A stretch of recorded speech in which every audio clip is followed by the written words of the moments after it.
Mission accomplished yesterday. We held the gains. We went right up to that level we needed to get to 38.20. Got to 38.22, but we haven't cleared it yet. Bears still in control.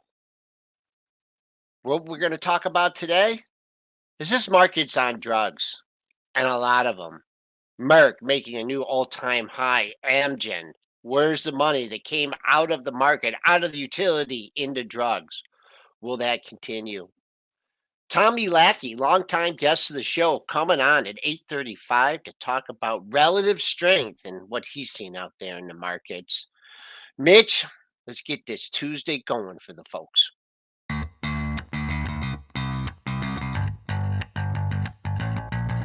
Coming to you live from downtown Detroit, this is Benzinga's Pre-Market Prep with your hosts, Joel Elkanin. This is a volatile puppy here, isn't it? And Dennis Dick. I'm bidding a penny. I'd buy that stock for a penny. With everything you need to start your trading day.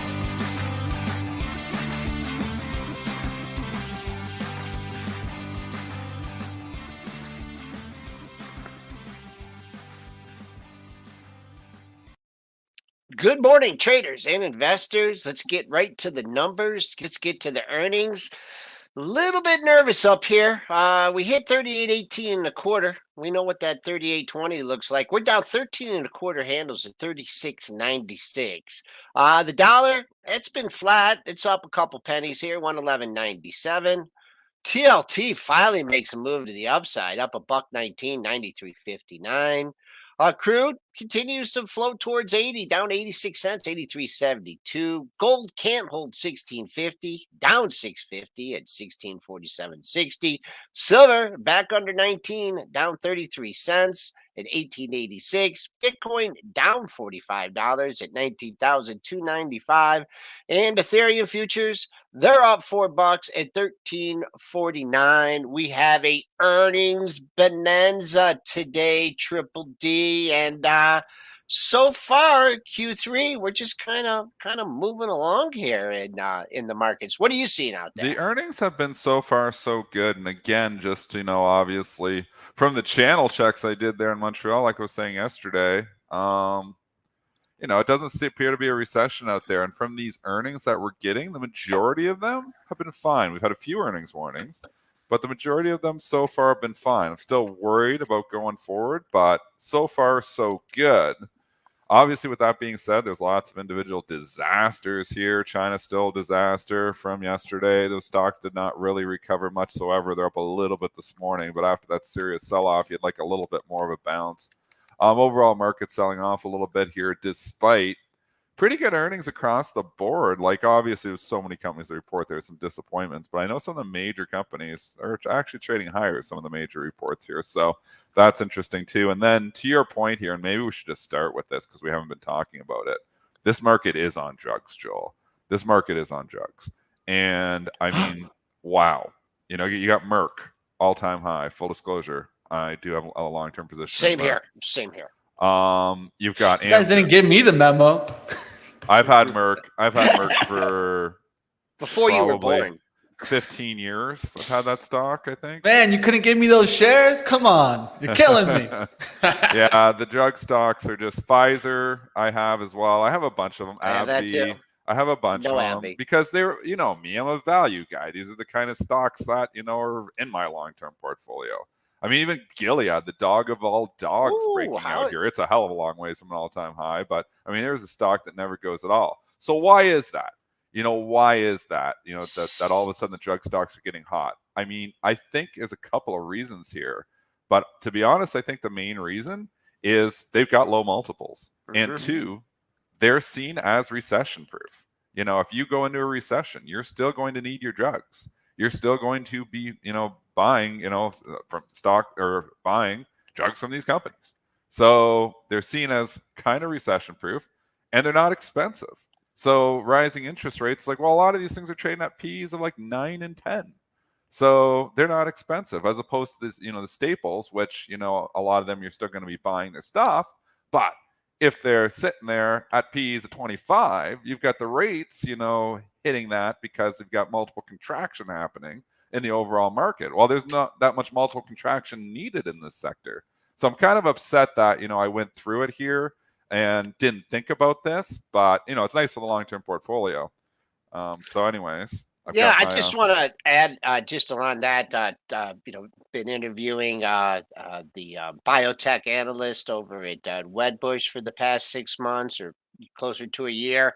And one thing they said was the pipeline really got jammed up with COVID.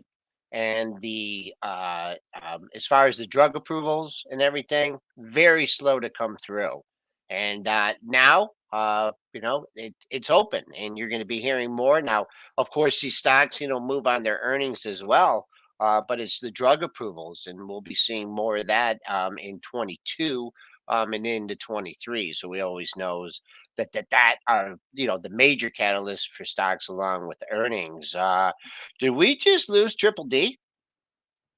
Just he's in the background. He'll be right back. Probably Okay. just he had someone jump into the office. You know how that goes. Yeah. Sorry, But I'm here. I had an intruder alert. I told you, intruder Well, alert, man. well, Yeah, I know I have it. two I know sick it. kids. They're both home for the day. I mean, this just nonstop sicknesses in this household. I don't know why that is, but I guess it's this time of year young kids get sick. Okay, well, you could show us and say hi or something. I don't get to see. She was looking pictures. pretty rough after People, a rough right? night there, Joel. Okay. I'm not gonna lie to you. She coughed, and I'm hoping I think we're gonna have to take her to the doctor today because I hope she doesn't have a little touch of pneumonia. She had to cough 10,000. She's coughing every 5 seconds all night in her sleep. Oh, So she's not have a lot of other symptoms. It's kind of like just like a dry cough, but it's a little bit of wheeze too. So, anyways, I'm thinking she might have NyQuil. She was sick a few weeks ago, and she just hasn't been able to kick it. So I just don't know if it's starting to move into a little something else. So might be. She's not like me and just trying to stay home and watch The Price is Right. Maybe. I loved that when I was a kid. You did that too, Mitch? Hell yeah, I faked That's sick what I to did watch too. The Price is Oh Right. yeah, if I was homesick, that Price is Right Bob Barker was going on for sure. My boy Bob killed Barker. it, man. All right. There's nobody that killed their job more than Bob Barker. He killed it. Yeah, He man. guys, Merck guys taking must've been off around here. Although he wouldn't get away with kissing all those girls nowadays. What about Johnson & Johnson here? Do you guys think that this is still setting up? Because I've been watching this chart for a very long time, and I was liking it, and I got stopped out last time. Kind of did a little decline. I've been watching this one. It started to take off. Had 2 good days. Maybe an inside day or a little pullback here.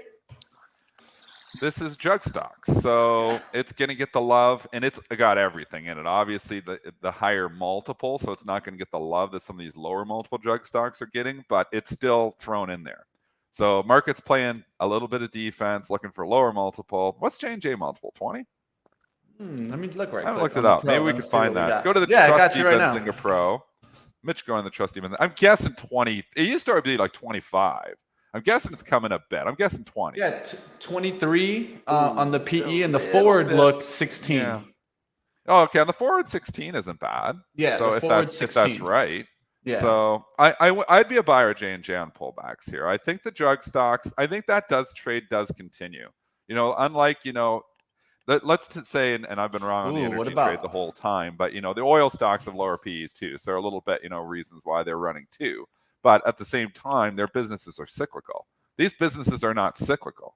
These businesses just pump out, they don't go down all of a sudden when the economy starts going down. So I like the drug stocks here. I think I'd be a buyer of almost all of them on pullbacks. this J&J is a tough chart. I did have a major resistance point, but that was Friday. I mean, that's where you wanted to catch it when you had 3, 4, 5. Looked like someone was perched at 168. Yeah. Now what? Now you probably had a quanta highs here. Now 172, Dennis. I don't know how far you can see in the book now, but I think after this kind of rally, being at 160 or under 160 earlier in the month, I just think, the whole numbers and the half numbers are really going to start to thicken up here. So down 8 cents, 170.90. You snuck over 172 yesterday. So don't know where the pullback's going to be. I don't know if I'd hop in right at Monday's low at 69 and a quarter. But you're right, Mitch. Maybe a couple days of consolidation. If you could get another low or two to lean on in this area, yeah, but 172. Keep an eye on that on the upside. Can't give you a great support number yet. All right, let's run through Biogen right quick since we're already talking healthcare. Let's stay in the area, and then we'll go towards GM up next and UPS. So stick around, guys. Lots to talk about today. Biogen EPS $4.77, beating the $4.16 estimate. Sales at $2.51 billion, beating the $2.47 billion estimate. They did raise their full year 22 adjusted EPS guidance. They raised it from 15.25 to a high end of 16.75 to 16.50, and then a high end of 17.15. So there you guys see also a raise of sales guidance. So looks like Biogen guiding and not looking too bad moving forward. You've had the gap up, obviously, off of the Alzheimer's data. It's kind of held up, and now it looks like it wants to challenge those highs. If it does break out, and you're in the right sector here, 283, the P is lower. I am long Biogen, full disclosure. I have been long Biogen, like I joke on this one since birth. I think I bought it 20 years ago. So I've been in this one a long, long time. I've sold some stock along the way just because it's been such a big winner, but I haven't sold stock in years, though. So I wish I would have sold it up at 450 back in April 2021 when it had the really big move. But this looks like it wants to break out to me. So talking my book here a little bit. Yeah. I don't intend to sell any, so I'm not scared to talk the book a little bit because I don't intend to sell it. I think you could see 300 in Biogen. Yeah, this is tough. Like if you were looking to buy this at the pullback after the gap up, you had to be really patient. You do to get the quad of lows just above 250. So we weren't looking at it back then. So that's a ways away.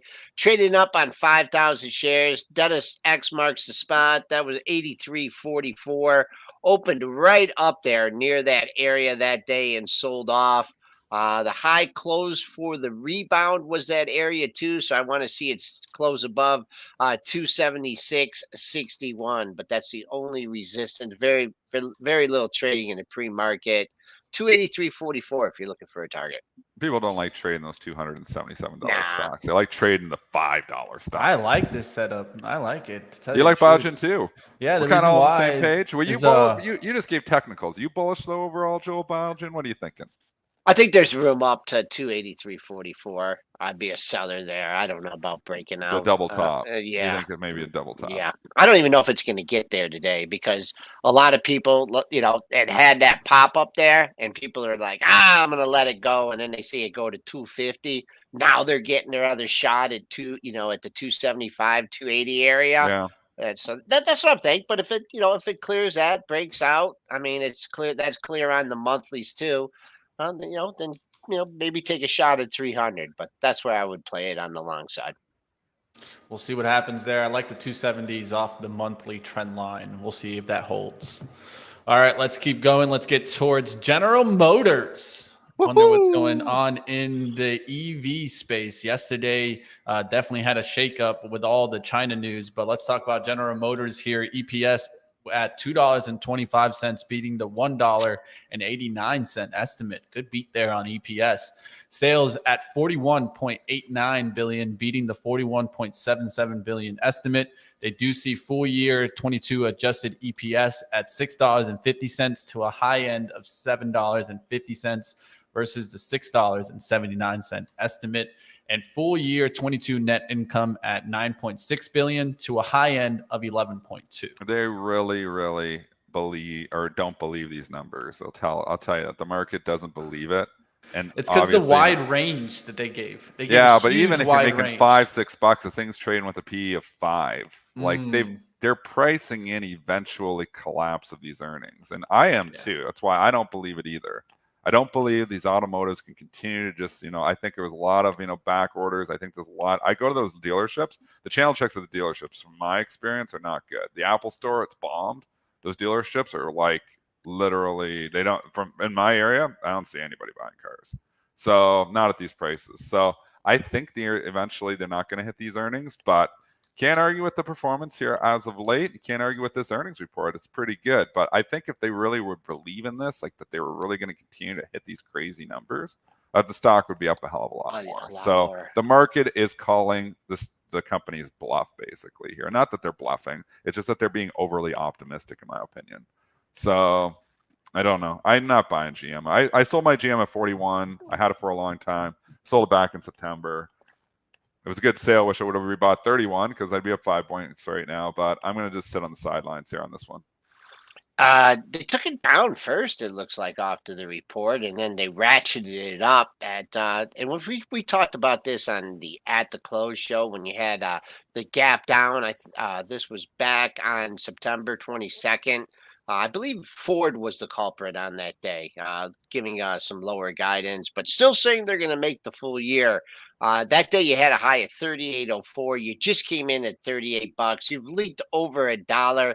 I think you're going to have trouble in the 37 handle, getting back up to that 38. As I said, that also fills a gap in the trading action. So, proven to me, you can take out that pre-market high, 38, keep on going. Right now, pretty good resistance. As far as looking for support on this one, top of yesterday's range, 35.88. The close is right there, 35.72. So let's just call 30, just 30, little bit above that, 36 support, 38 resistance. Ford General Motors.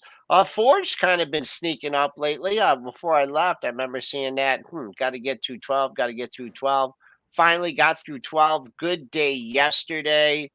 Up 14 cents. Gap to fill in this one too, folks. Keep an eye on 12.75. That's 13 cents away for Fords. I think next year is going to be really tough on these vehicle companies with recession coming. I do too.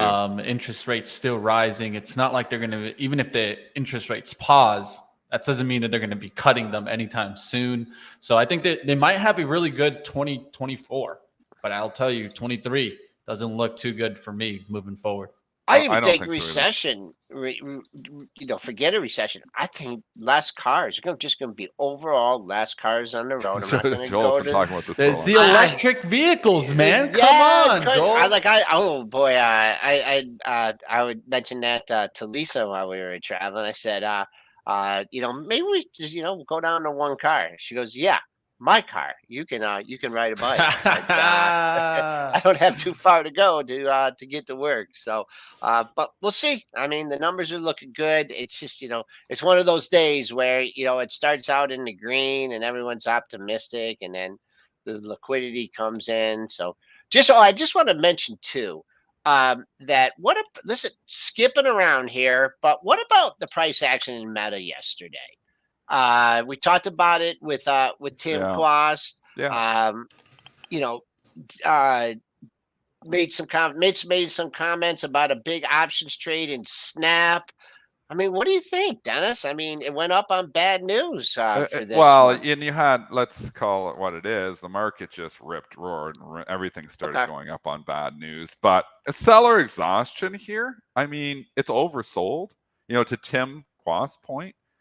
He was looking at it, starting to turn a little bit here. There's people who are coming in saying, hey, this is a cheap multiple stock too, and they're buying cheap multiple stocks. I just think the business itself has got problems. So this is why I'm bearish Meta overall. But I'm not short the stock right now. So, I think if we rallied significantly, I would be interested in shorting the stock. But we just went from 180 to 130. Stocks don't go straight down. So it's not, it was good news that the stock rallied on a rating. Makes you think maybe the bottom is in Meta, at least the short-term bottom. And I said like 122.53, as long as you're above that, you could take a shot. But again, I just don't like the business, so I'm staying bearish. But I'm not saying I'm shorting it here. I'm not saying I'd sell it here. I'd sell into rallies, though. If we got up to 140s, 150s, I'd be selling into that. This is the second mega cap tech that Bank of America has downgraded over the past month. They threw in the towel on Apple last month, and it got hit, but now it's back up to the area, and now they do it with Meta. So we'll see. I mean, impressive rally yesterday. Market dynamics definitely helped it out. We'll see if it can hold 130. Big time. The market's helping everything out. I mean, the market might be on drugs, but it's still helping to buy the dips. I mean, the Tesla held too. It cut through. So you can say, well, it didn't really hold, but they rallied it right back up. So now you got the old Gil Morales undercut and rally. We're right back up above 200 again. So just because it cuts through doesn't mean, okay, well, this is it. You need it to stay when their stocks are breaking down, they got to stay broken down. They start getting back up above it. And then you have that dreaded undercut and rally trick. So I'd be careful being short Tesla here too, just because it made a new low yesterday. Doesn't mean it's going down either. The one issue Tesla's having right now, why I can't get any type of sustained rally going despite the overall market, is I think the market is nervous that Musk's going to have to sell more stock. So, I mean, that's weighing on it. Obviously, Twitter's up another buck here. It looks like this deal is probably going to get done. Arbitrage risk arbs are saying it's probably going to get done. It's literally less than $2 away from the takeout price here now. But how is he raising the money? So we don't know if he's got, obviously, maybe some different financing arrangements happening here soon, but he needs to raise a little bit more. If he has to sell more Tesla stock, it's going to spook shareholders. So that's probably why it continues to weigh. I'm interested in buying Tesla at a certain price. I think, the multiple has come in a little bit here. Best run automotive company. You see them everywhere. It's come off. It's been cut in half, the stock. So not that it should have maybe ever been up at 414. A lot of people should say it shouldn't be at 211. But, you're looking at this thing not trading like on just hope and dreams right now. It's trading on earnings, and they're growing like crazy. So you could see it growing into this multiple. I could totally see it growing into the multiples trading at right now. I think if you bought Tesla today, I think you're actually probably be happy 5 to 10 years from now. I just think maybe the time to buy is when he actually sells more stock, because I think he might have to. Right. 215 is just sticking out right here, and Tesla gives you good numbers. So we're down $1.90 at 209.35. Couple lows, you undercut that 202 low, got into the 100 handle. They didn't like that. Boom, rallied back with the markets, but keep an eye on if you want to buy it on strength instead of weakness. Keep an eye on that 215, because once they clear out that, or if they can clear out that 215 seller, things are opening up to 220, 222.93. So nice setup on Tesla, at least for resistance. Support is not as well defined. We'll have to keep watch to see what happens there in Tesla. Will Elon sell? Let's keep going. Let's go to UPS. UPS's earnings coming in here, and let me just pull it up here. It looks like I have it somewhere here. All right, well, I have it here. UPS EPS at $2.99, beating the $2.87 estimate, and sales coming in here at $24.2 billion, beating the $24.42 billion estimate. They did reaffirm 22 consolidated financial targets of revenue of $102 billion. I took this through the report intentionally just because I thought the bar was low enough with FedEx. I thought if they said anything even remotely okay that the stock was going to rally. Obviously, we're talking about FedEx from a month ago. It was just a disaster, and UPS got hammered on that too. So we've seen this story play out multiple times. History doesn't repeat itself, but it often rhymes, from Mark Twain and obviously Ryan Dietrich, who comes on our show. Friday. We see this all the time. It seems like FedEx reports, it disappoints. It lowers the bar for UPS, and then UPS gets over the lower bar. So anyways, last night, UPS was selling off like $1.50 or $2 ahead of the report, and I was like, I'll take a shot on that. You want to give me $1.50, $2 lead? I think this stock actually can, can go up even if their earnings aren't that great, and they weren't that great. So I'm already out. I've already sold the stock. So I sold it this morning. I took the quick 7 or 8 point gain. It's nice. 6, and I bought it last night. But, and there's risk involved. I didn't go crazy size. It was a small size trade because there's high risk. But sometimes you just got to take those shots. You got a feeling. I had a feeling they were going to rally it on this report. So, and the market's holding up. I was just going to say, if it was a big down day in the market, I wouldn't have did it. You wouldn't have done it. No, I wouldn't have did it. So the overall market. The question, right? What environment are you in? Yep. And you're in an environment where they're buying dips now anyways. The bar was lower. It kind of was like the ducks were in a row to see at least a rally on the number, on the print on this. Yeah. So, and that's what it is. We're making calls. You're making bets. You're analyzing all the information around you. But Joel's absolutely correct. If the S&P would have got hammered yesterday, I wouldn't touch this. But the S&Ps were going up. They're still looking for dips to buy. And here's the stock that's got a really low bar. And they've beat the lower FedEx bar before. So they have a history of beating the lower FedEx bar. Mm-hmm. So it's set up well. I got paid for it. It's probably going to make my day. Good. Yeah, Good. so decent trade. Did you look at this gap that it had? Up just I believe that might have been on the FedEx day when it gapped down. It had 173.77. That filled the gap. It did that and then some. Not really no major high at 175. I probably would have looked at that 173.77 and 174 and said good enough for me. And I'll use that area now too because it was the close and the low from the 21st. You've leaked $2.50 off the high. So Yeah. keep an eye on that 173.83, up to 174, of course. Always another target. The pre-market high, boom, comes in at 175.56. FedEx is still just kind of stuck. I mean, they scared people. It did get a little bit of a lift, but I don't know how excited you can get about the stock until it gets into that gap area. Maybe room up to 164.61. Rally stalled last week at 161.42. Not even anywhere It's near that. cheap though. I'm going to say this. UPS is important for it. FedEx reported a month ago, so we already know their earnings. So sometimes the sympathy move off of the report you already know isn't usually very significant. One thing though is they're looking for beat up cheap stocks. The multiple on FedEx is still cheap. So this is the kind of stock I actually contemplated buying this in my long-term portfolio. Simple reason, I had it in there a long time. I actually had FedEx in my long-term portfolio from 90 till about 250. So at 250, it went to 300. I was like, well, that was a mistake. Now it's back at 150. And I'm like, well, scalp 100 points off this thing in the long-term portfolio sounds pretty good. Dividend isn't great on this one, never was. I kind of almost rather own UPS than FedEx because it seems like UPS always does a little bit better on the reports for whatever reason. But, if you're going into a recession, though, then FedEx isn't going to do well. So then that part, you get like the voices. Like I've given that. Remember like Herman's Head, back in the day for all those people who, watch that show, you had like the four voices in your head and they're all telling you different things. You're trying to make decisions off these four voices. I got the little voice that says value stock, pretty cheap. They're buying those kind of stocks, jump in there. And I have the recession voice saying, are you nuts? There's a recession coming up here. Are you nuts? So anyway, so you sit here with those two voices just fighting each other and it's trying to make a decision. Do I or don't I put this in the long-term portfolio again? I'm scalping 100 points. Let's do it. Now there's a recession coming. Don't touch it. So okay, we will be. I haven't made a decision yet. What do I do? That will not be in our book. That's the little. No, that won't be. That will not be in our book. It's a little Dennis the Menace on the left shoulder. Do you remember that show, Herman's Head, Mitch? You're too young for that. No, I do know Google Dennis the Herman's Menace though. Head. It was I don't awesome remember show. that. It was like 3 seasons. It was a good show. Herman's Head. Herman's Head. You don't remember that one either? That's a Canadian show, No, it wasn't. It was a good. There's some people. Chad, help me out. Daniel remembers. Becca remembers.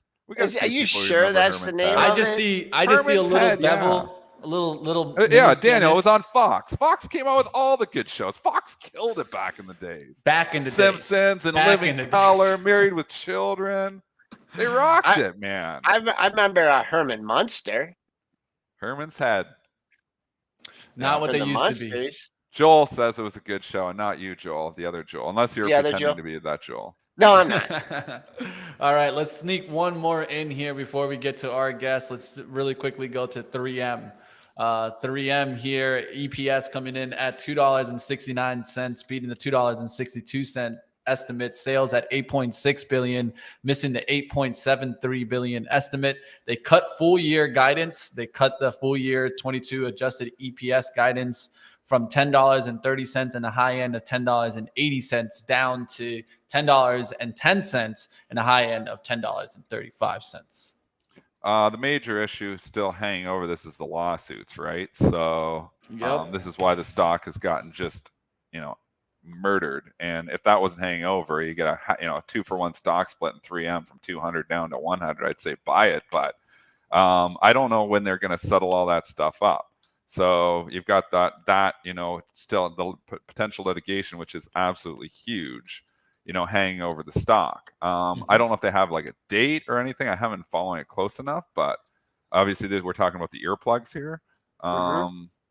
I don't know, like if they've got a date or if this is actually if the chat's following the story, maybe we'd know more. But still sounds like they could owe a lot of money.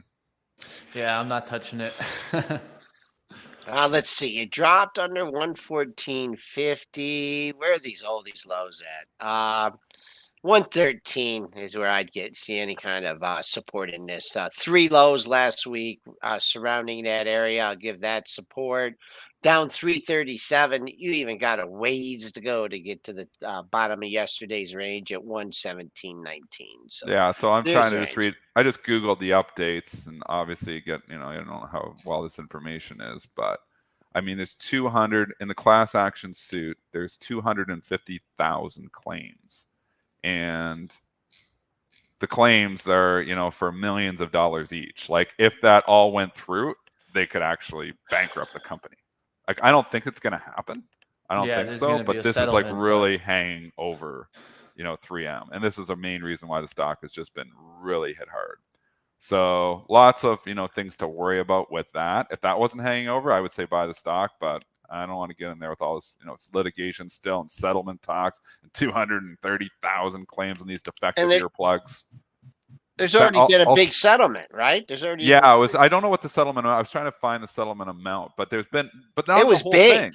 Yeah, but it wasn't big. on the whole thing. I know. That's the problem. So you start doing the math and you're like, man, are they all going to get this? And they're fighting it, right? So it's still fighting it all. So I'm not following it closely enough to know really, all the details here. I just know, and there's a Seeking Alpha article. It's saying, they're facing over $100 billion in losses potentially here.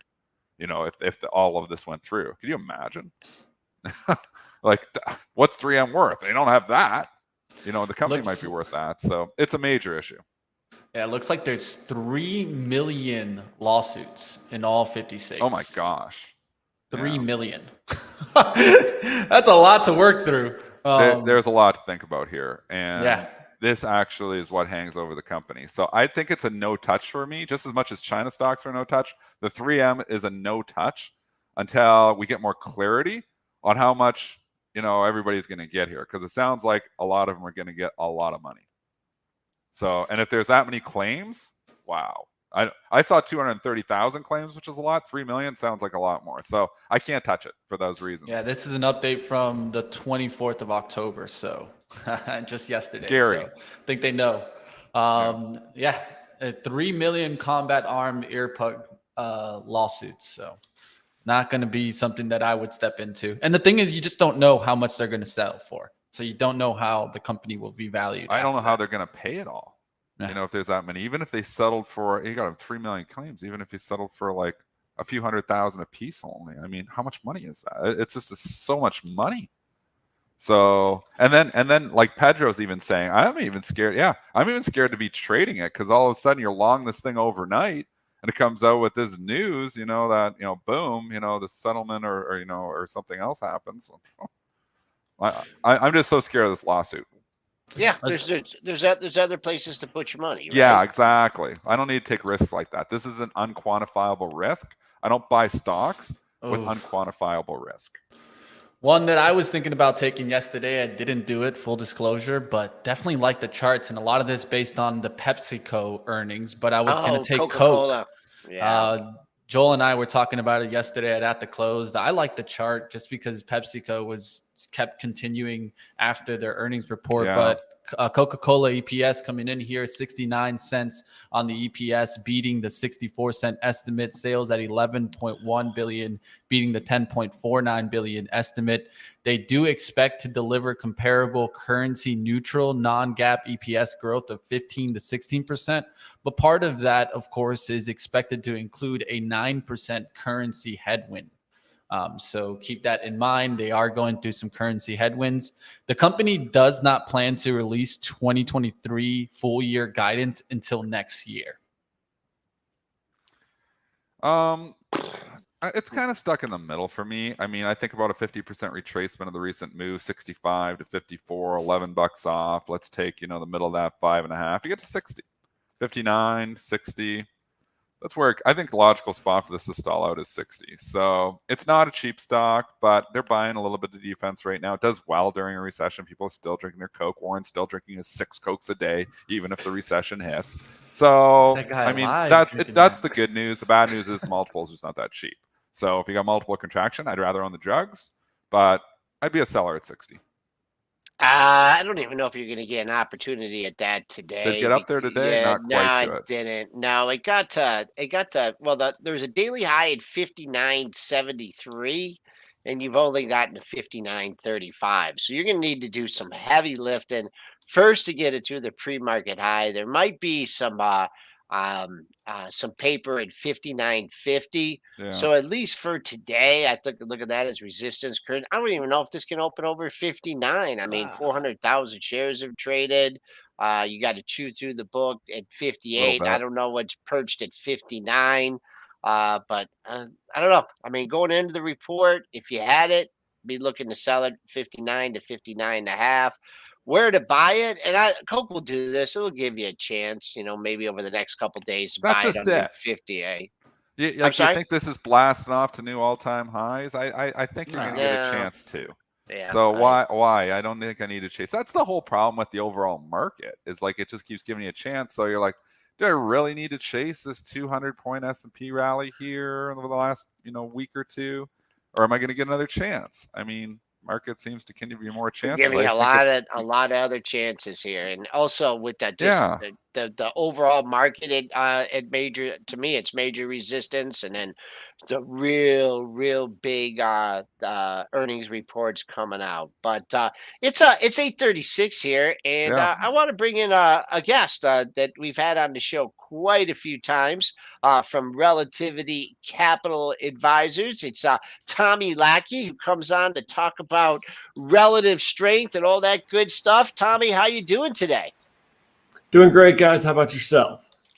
Good. So let's get to the fundamentals. Let's get to the stuff that you're looking at. I mean, this is a rally. It's kind of like, we're rallying. I mean, it's not like the bull market that we had in later in 20 and later in 21. But when you look at important indicators like the breadth, what's the breadth telling you about the market, Tommy?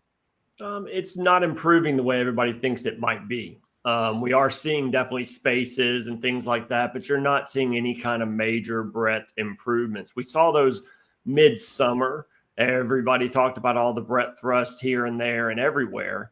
The problem is they fizzled out, and when you have such a prominence of tape bombs, and you have the Oh, I like Fed that term. you have the Fed that is exactly in a different regime than it's been for most all of our lives. It's just a different game, and it's hard to play versus what we've seen for a while. I still say, and we talked about this last time, the vast majority of money managers have never seen any of this, much less the retail investor. So true, Tommy. I So love you're that. running into a different view unless you have people who are actual market historians that have looked back at the data and studied it from that perspective. And even then, if you don't have the context of living through it, the mental side will beat you to all Holy, else. those are such good points. I love that tape bombs term. I'm going to use that, Tommy Lackey. That was a great one there. Do you see any more tape bombs here coming this Oh, earnings sure. season? Sure. There's no doubt we're going to have them from the Fed as soon as things start getting heated up a little bit. We're going to have them. We're going to have some good side from some of these companies because the sentiment has just gotten so poor. And we have started to see over the last couple of minutes, negative news or weeks, negative news is starting to be looked at a little more positive or a little more, maybe this is the end of it. So I do think we have the opportunity to rally out some here, but I certainly do not believe that it will likely be the end of this down move. I was working in the 2000, 2003, and then also 7 to 9.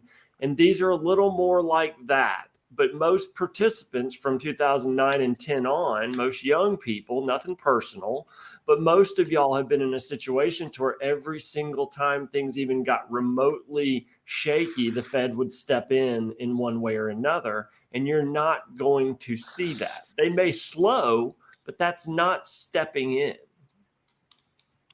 So how are you approaching this market then? I mean, if we've got potential tape bombs, where it's going to take us higher or lower, just, on, one sudden news coming out of nowhere, how are you approach this market as a trader?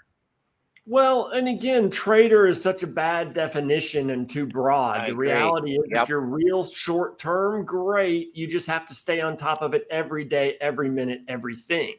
If you're a swing trader, the opportunities have been very difficult, but we are starting to see some nice midterm, 3-week, 2-3-week, month-long patterns. I'm looking at the relative movers. I always talk to you guys about the relative movers over the last 5 days. But remember, I also track the ones that are relative movers over the last 21 days or the last month. Well, those are the ones that are important now because they're the ones that have been basing for the last month when everything else was killing itself. And so now we're in a situation where what I would call as a barbell effect, is that we're going to have two things that I think are likely if this bounce does hold any water. Now, I do have to stop and say one thing. I really appreciate the time you guys give me, but it's hard for me to condense everything down into such a short time. So I'm sure I'm going to leave a lot out. But the reality is that the barbell effect is that we have two issues, I think, that are the most potential for profits right now, depending on the type of trader you are. One is the things that have held up and had the best relative strength. That is energy. That is metals. That is some healthcare. That is some industrials, but it's very selective. The cool part is we're now in a world with the such specificity in the ETF world that we don't have to stop at the sector level. We can go down to themes and spaces. Example, and I'm not going to pull up charts, but Mitch, you can if you want. IGN is one in tech that's got wonderful relative strength. Now, it's a very low traded ETF. So you might not like the volume, but look at the pattern. And if you look at it versus the S&P 500 on a relative basis on your own, and you look at it from a stance of versus technology, it's been killing it. So you look inside to what stocks are leading that. That's an idea of where to go if you want to be in tech. Or right now, that's one end where that's relative strength in tech, then relative weakness in tech. We all know semiconductors have been completely annihilated the last 6 to 7 weeks, but they're at washout levels and they've showed a nice, very short-term pattern. I prefer PSI from SMH, but look at PSI right now. Very short-term pattern. Again, very thin, but it gives you a different view. It's not just the lumbering Intels and the big monsters in semis. It's some of these others that actually have good future opportunities still. So that's one in that. But the reality is if you're really looking at strength versus weakness, you need to go energy on the strength side. Look at something like OIH. I mean, all summer, and I talked with it in the notes I sent y'all, all summer everybody talked about the narrative of how energy was about to get killed because of the demand destruction from the downturn in the economy. No one ever talked about the supply constraints and the problem that we have very little supply on the sidelines right now compared historically. So no matter what happens, you've got two factors going on here. One, demand may get crushed, but supply is lower. And then two, you're in a situation to where all these companies now have retooled during the last downturn and they're making profits at over probably $45 or $50 a barrel. So people are talking about maybe peak energy earnings, but that doesn't mean they're not going to have real solid numbers for a while going forward. And that's why you're kind of seeing energy stocks continuing to perform while oil has been meandering for a month or two. It's just something you got to look a little further than just a direct relationship between energy stocks and oil. It doesn't work that way. And then you flip all the way down to the bottom side and go to something like XLC. You've got communication stocks. You've got, I mean, if you want to go big, go Google. If you want to go small, go some of the internet companies or some of the entertainment companies.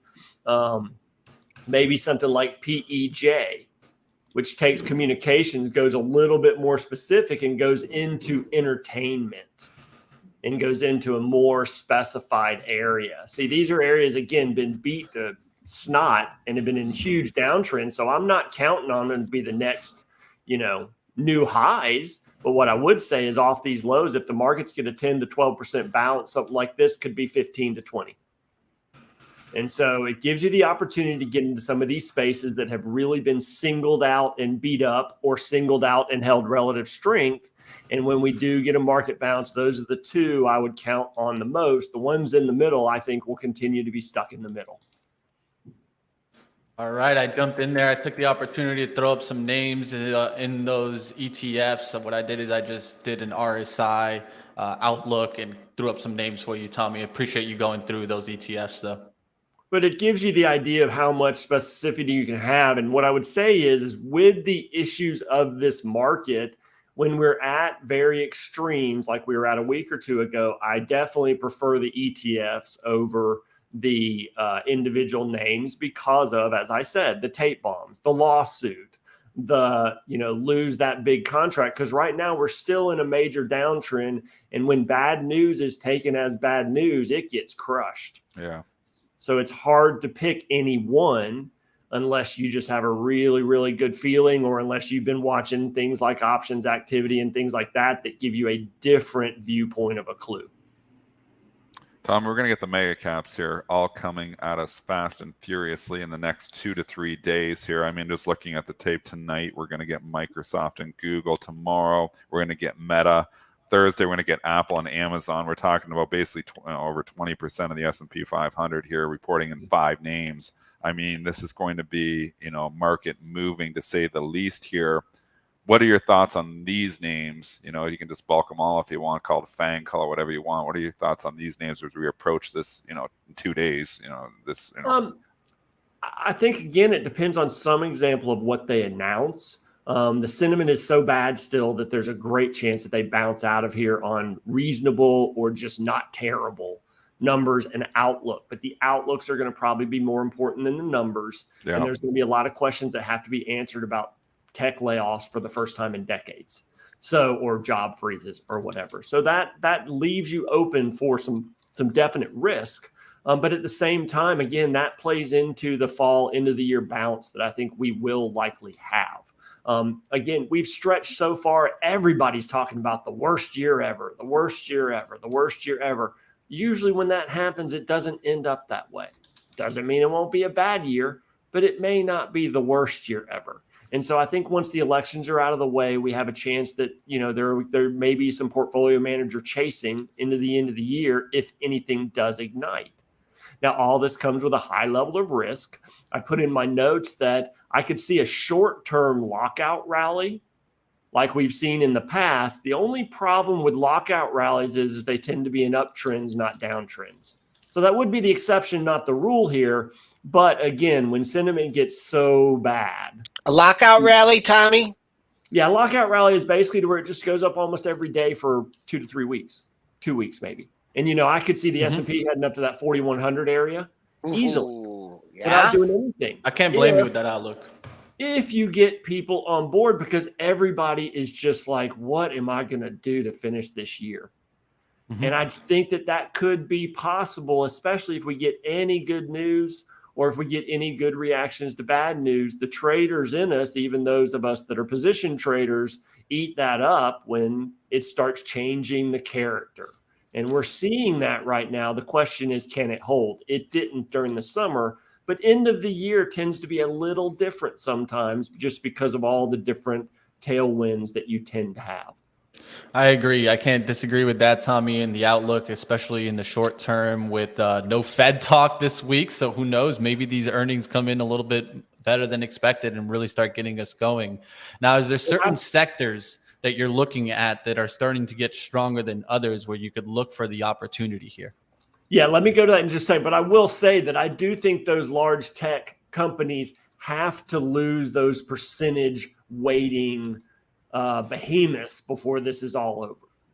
I do think you have to see energy be a larger percentage, materials be a larger percentage, the S&P, technology be a lower percentage before we are done with this reshifting. So the big tech companies can rally off of this, but I don't think that's the end of the story. I think the downtrend probably will continue into next year. So the things that I think right now that are coming, I looked at a lot of stuff this morning.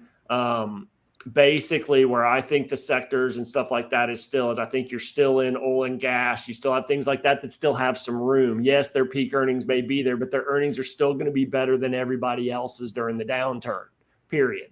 Then you have things like, if you want to look at industrial metals, still commodity based. Those have started to come back pretty good recently, have good relative strength in those areas, but not things like silver that can be kind of co-opted by precious metals. I've got a friend who I beg not to keep buying silver, but he keeps buying it. just because of the history of that. Industrial metals are fine, but I might lean more towards the maybe the not precious, but maybe the what are they called? The ones that tend to be lithium, things like that. One of the ones I like right now from a relative strength basis is REMX over LIT. They're very close, but REMX is the smaller player in that. And again, it is not a beautiful trend. It's under the 200-day, things like that. But it is starting to show some relative strength in here, and that over maybe just your basic steel and things like that. Maybe something that has a little more legs in this new age of EV and all of that. Or you can flip over if you want financials. Again, like I said, you got to be more specific. You can't go with just financials. You either got to go banks and say, I want the large guys, or you got to go something like KBWP, which is basically the property and casualty, KBWP. You get some of these smaller ETFs that I don't even know here. I like these. That's what it is, though, is these ETFs. This is specifically property and casualty insurance. They have not taken the hits. They're still above their 200-day moving average. Relative strength is awesome. And look at that flag that's just pulled back into there, back to that resistance or the previous resistance you're showing up at the previous breakout. It's a beautiful setup. Now, how many people are looking at insurance right now? You know, they talk about financial and banks and all this. Those are all still well below the 200-day moving average. This is already above it. Why do we want to go to these others? And then you look at something else. Again, I'm going to ETFs, but the same idea comes IHF. If you really want healthcare, personally, I'm going to want something more like healthcare providers right now. Again, have held up much better, things of that sort. You know, if you want to be in industrials, actually industrials is one of the areas you can go with the more specific, but where's the leader? ITA. The leader is your defense names. What's happening is you've got so many large lumbering debt-ridden companies in all of the major indexes that have the biggest market caps is they disguise a lot of the strength. So even if you're not going to invest in these ETFs, it is a great place to watch to see where your relative strength is or is not. And it allows you to go a level below the surface of sectors. We've been on the line with Tommy Lackey Jr. He's the managing partner and portfolio manager at Relativity Capital, giving us a different look at the market. And Tommy, it's always good to have you on. And I'm not going to wait so long next time. Thanks for joining us, and great to hear your smooth Southern voice and get us ready for the market, the upcoming trading day. Thanks again, Tommy. Awesome. Thank you, guys. I always appreciate it. Hey, if y'all ever want to do something longer, let me know, because trust me, I could keep going for hours. I'm going to reach out to you, Tommy. Tommy, I'll take you up on that. I'll reach out to you, my friend. Talk to you soon, buddy. Definitely.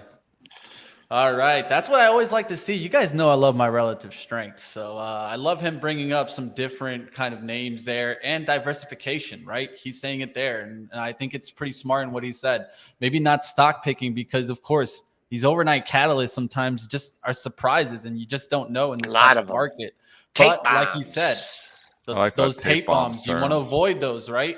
Yeah. ETFs can definitely help you avoid that because you're not going to just be putting all your eggs in one basket overnight and find out they're all broken in the morning. One thing, just be careful, like ITA is a thick one, but some of these ETFs you mentioned are pretty thin. Yes, so you got to watch, you know, if you're trading some of these things, some of those don't have, you know, the spreads might be a little bit wider on some of these. So I like to stick with the really, you know, not necessarily have to go SPY. ITA, you can trade that. That's thick. So there's a few, you know, that he's mentioned that are pretty thick, but there's a few in there that you're only making a few trades a day. So you got to just be careful that you got the liquidity to get in and out of some of those.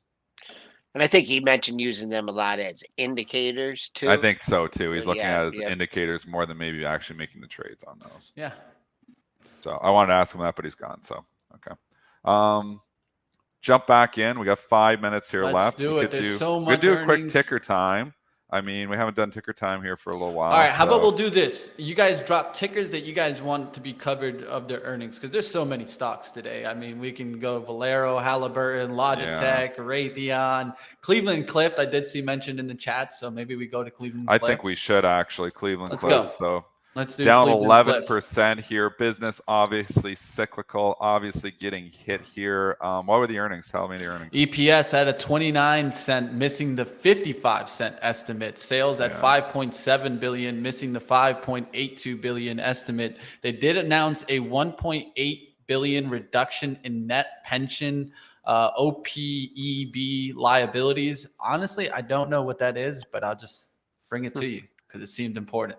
It's cyclical business. I mean, you got a steel producer, iron ore. This is cyclical. This gets hit first. This shows up in the economy first because obviously, you think of the businesses and infrastructure, and there's not as much spending there maybe going on as what there was a year and a half ago or a year ago or even 6 months ago. So it shows up first. And we've been looking for demand destruction in certain sectors, and some of them lag. This one does not lag, not much.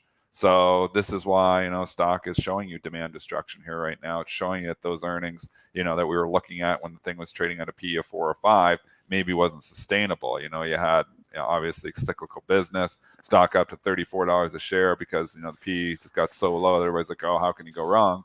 Well, cyclical businesses, those earnings don't stay high, and sometimes they actually go negative. So you got to keep that in mind. Great support down here, like 12.90 to 13. So yeah, there's a zone there. Yeah, right now you have just a step down seller over the last 45 minutes. He's looking for the true bids in there.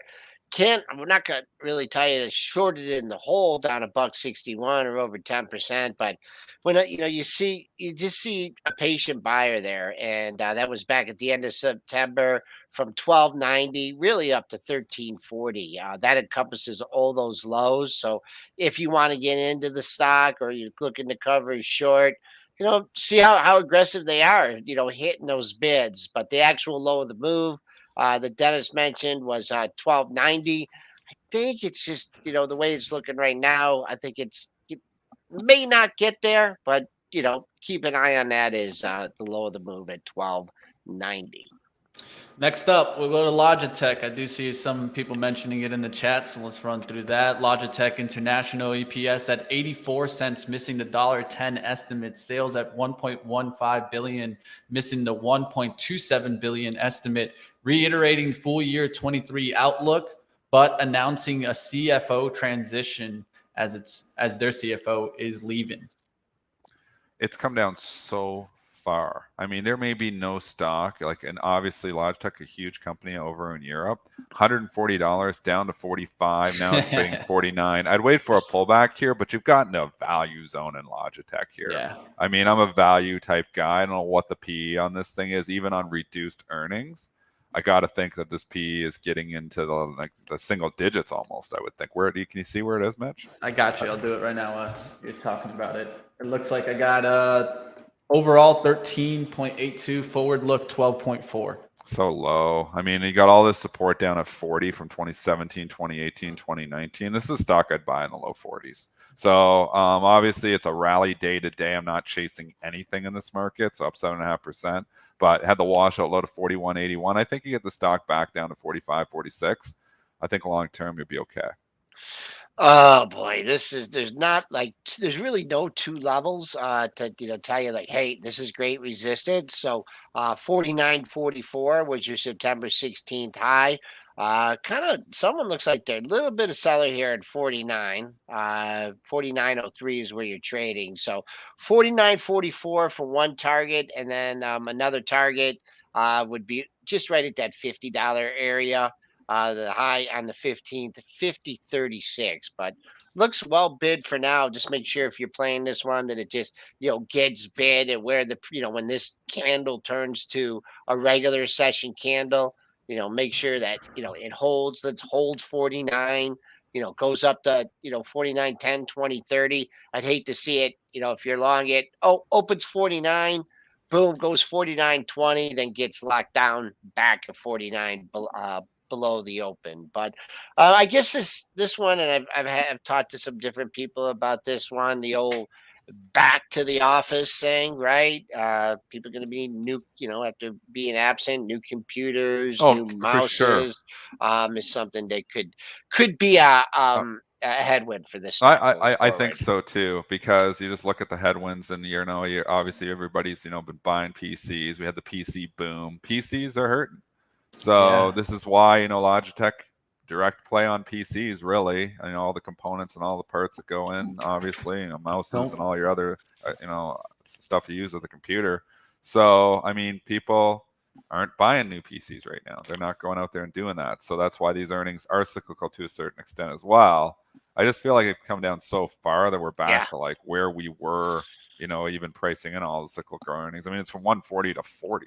So not that it should have ever been at 140, but you're back to where you were in 2017. I mean, this company is not going away. I don't think computers are going away. I don't think mice, and I've got a Logitech mouse I'm holding here in my hand right now. So one thing I would be worried about, and maybe you guys can do a little deeper dive into their earnings report, is inventory. Right? Are they amassing a massive amount of inventory, slowing down sales? Well, they'll have to eventually discount some of that inventory to get it out. And that's another thing to keep in mind when I was taking a look at different stocks today. I know there was some talk about Adidas, dropping Kanye West, but what I think that is an important thing is taking a look at different areas, right? These shoe companies are starting to run into problems also. So I think in the long run, Nike is in trouble, right? They've already kind of given you a little bit of a hint out there. I talked about on earlier this week, I talked about Skechers. Skechers is one that has been put out a big short report that some people are expecting for that to start getting hit hard, SKX. And then, of course, we'll see what happens in Foot Locker, right? They had a good earnings report last time. Will this earnings report start bringing it down? We'll see what happens. And Skechers reports tonight. So just keep that in mind. SKX does report earnings tonight. So you get that fundamental information coming in. Foot Locker, it had the big gap and go. It's filled the whole thing, come all the way back down, just showing again in 2022. You just don't chase. You don't want to chase because eventually it seems like it gives you another shot. Some of these stocks, so like you think you're buying Nike at $87, you'd be happy 10 years from now? Probably. I think some of these, it depends on your time horizon at this point in time. But again, if we go into a recession, which we've been calling for, which maybe has not materialized fully yet, some of these stocks are really going to get hit. So, but Nike's been cut in half. The multiple's not crazy. The valuation's not crazy. I mean, at a certain point in time, Nike's not that bad. Are you going to get it at 70? Maybe. Well, real quick, first of all, I got to hop here. We got a creeper rally going here, 37.90. We're coming back. Buy the dip here. I'm going to see what happens right now. I mean, obviously, you guys all know about that 38.20, 38.22. That's like your 5-star resistance. Let's see if they can get the Spooz green. First of all, that's 09.25. That's been our high close for the month. We want to keep improving on that. Just one thing on Nike, channel checks. Went to buy a pair of shorts and went to the local company, and they said, I'm like, where's your Nike stuff? And they're like, they're not, they cut their contract off. They're bringing everything in-house. They're going to be doing everything through their site. I don't know. They'll probably still have their own stores and everything, but Nike, they're bringing things in-house. So, well, that's been the worry with Foot Locker for a long time. Yeah. I mean, we've talked about, that potential that Nike starts selling, not through, intermediaries and not through businesses. And they're still selling in Foot Locker, but they are selling more direct to consumer. So, that's a concern. I mean, Foot Locker, you can see it in the price, 2017, $70 is $30 today. It's a business that, is suffering for those reasons. Whoa, man. Joel said, I'm out of here. He's out of here. Fast, He's out. Man. Yeah. Was it something I said? I don't know, Dennis. I don't think he likes us much, but all right, we'll get on out Money of here. Mitch, let's I got to go here too. I guess you got to go too. So I guess you're no go rush. On the next What's show. up, Dennis? What do you think? No, I'm just gonna say, like, this market is a lot of confusion. Like, again, I think both of us, are looking at this, and we still think this recession's coming. We're kind of been on the same page here, but we still have these creeper rallies and the buy the dip mentalities in here. And I mean, how do you approach this market when your bias says I don't want to own stocks, but then the tape is saying I kind of want to own stocks? So I'm still in the day trading mentality there. And what that means is that I'm just looking for daily momentum. And daily momentum seems like right now, this week, seems like we're more the easier path is towards the upside, not to the downside right now. And why do I feel that? Is because it seems like these earnings reports, and it happened last quarter, right, where we expected horrible earnings reports, but they were kind of coming in line, if not beating a little bit. And this is keeping kind of the momentum for this rally going. Unless we get a big surprise, I think tonight, I think we're going to have a little bit more of a run. Of course, then next week we get FOMC meeting, and then all hell breaks loose again because we start talking about interest rates. But right now, we're earnings focused. Yeah. And I feel like that could be a driver for this week. And they've been okay so far, the earnings. I mean, I was expecting this earnings season to be a disaster, and it has not been a disaster. We've had some warnings, but it's been pretty good so far. So that's a consideration here, and that's where I'm looking, and I'm just looking at the tape and big the news stocks flows tonight, coming. right? Alphabet, we're going to get a lot, Microsoft, and this is Visa, going to matter. We're in the heart of it. Spotify. This is the heart. Again, you look at your calendar, Alphabet and Microsoft tonight. Obviously, those two are jumping out at us. Tomorrow, Meta's, everybody's going to be talking about Meta earnings. You'll hear from Ford, but people will be talking about Meta tomorrow. And then Thursday is just when it is like the heart of it all with Amazon and Apple and Intel and Caterpillar and even McDonald's and Shopify, and you name it, it's reporting. So it's going to be an interesting Thursday. Yep. Let's see if we can get through on the SPY 380s today. I think that's a good level to look for, some resistance to play. But if we can burn through that, well, and we'll start getting out of the range, right? We've been in this 378, 356 range in the SPY for so long. Will we break out of it? We'll have to wait and see. Like always, Dennis, you do what you do best, man. Go get them. Thanks very much. All right. We're going to start wrapping up and bringing you guys over to live trading. I hope that you guys enjoyed the action today. There's a lot to talk about, and definitely we're going to keep running through some of the earnings reports, some of the outlooks that we have in the market. I did see an interesting rating of BOA securities upgrading Hibbett to a buy, and so Hibbett Sports getting some lift today. There's a lot to talk about on live trading. Come over and hang out with us, team, as we continue trading into the market open, and you get options actions. You sometimes get a little bit of some YOLOs even. And myself taking, of course, equity. You got Ryan taking sometimes some scalp trades, looking at some smaller, big movement stocks. So come over. We cover it all on live trading. I'll see you over in just about a minute. I'm already late. They're all going to be yelling at me because it's 9:08 and we're supposed to start at 9:05. Let's get to some trading action. I'll see you next time. Pre-market prep. Hit the thumbs up on your way out if you're not coming to live trading.